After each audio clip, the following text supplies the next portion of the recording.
कल रात मेरी पोर्टफोलियो में ऐसा मोड़ आया कि मुझे लगा जैसे मैं हॉलीवुड में ही निवेश कर रहा हूं।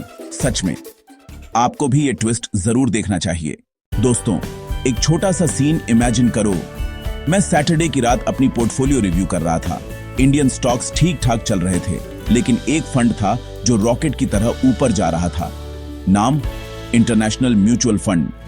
तब मुझे रियलाइजेशन हुआ, ये फंड मेरी इंडिया बेस्ड पोर्टफोलियो को एक अलग दुनिया का फ्लेवर दे रहा है।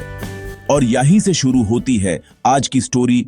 तो सीन ऐसे हुआ, पिछले साल टेक सेक्टर इंडिया में स्लो था, पर US market, Apple, Microsoft, Nvidia सब ऑल टाइम हाइज टच कर रहे थे। मैं सोच रहा था, यार अगर हम नेटफ्लिक्स देख सकते हैं, आईफोन इस्तेमाल कर सकते हैं, तो उन कंपनियों में इन्वेस्ट क्यों नहीं।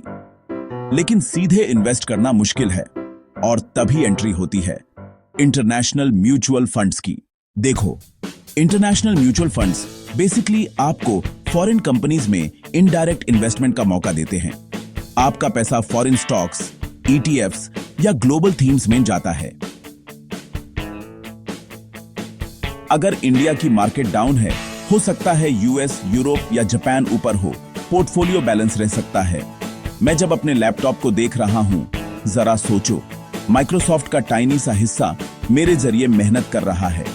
जब रुपया कमजोर होता है, आपका इंटरनेशनल इन्वेस्टमेंट कई बार और भी हाई रिटर्न दे देता है। पर हर स्टोरी में एक विलन भी होता है। अगर डॉलर गिर गया तो आपके रिटर्न्स भी मेल्ट हो सकते हैं।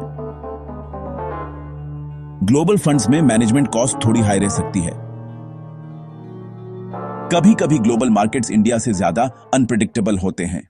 अगर आपका पोर्टफोलियो सिर्फ इंडियन फंड से बना है और आप थोड़ा डाइवर्सिफिकेशन चाहते हो और ग्लोबल ग्रोथ स्टोरीज का हिस्सा बनना चाहते हो, तो 10 से 15% एलोकेशन इंटरनेशनल फंड्स में डालना एक स्मार्ट मूव हो सकता है। तो जब मैं अपना पोर्टफोलियो क्लोज कर रहा था, मुझे एक ही बात समझ आई, दुनिया बहुत बड़ी है, सिर्फ इंडिया तक लिमिटेड रहना जरूरी नहीं। ग्लोबल फंड्स एक पासपोर्ट की तरह होते हैं, जो आपको दुनिया की बेस्ट कंपनियों तक ले जाते हैं। अब बताओ, अगर आपको एक कंट्री चूज करनी पड़े इन्वेस्टमेंट के लिए इंडिया के अलावा, तो आप कौन सी कंट्री चुनेंगे और क्यों? कमेंट्स में जरूर बताइए। मैं हर आंसर रीड करने वाला हूं।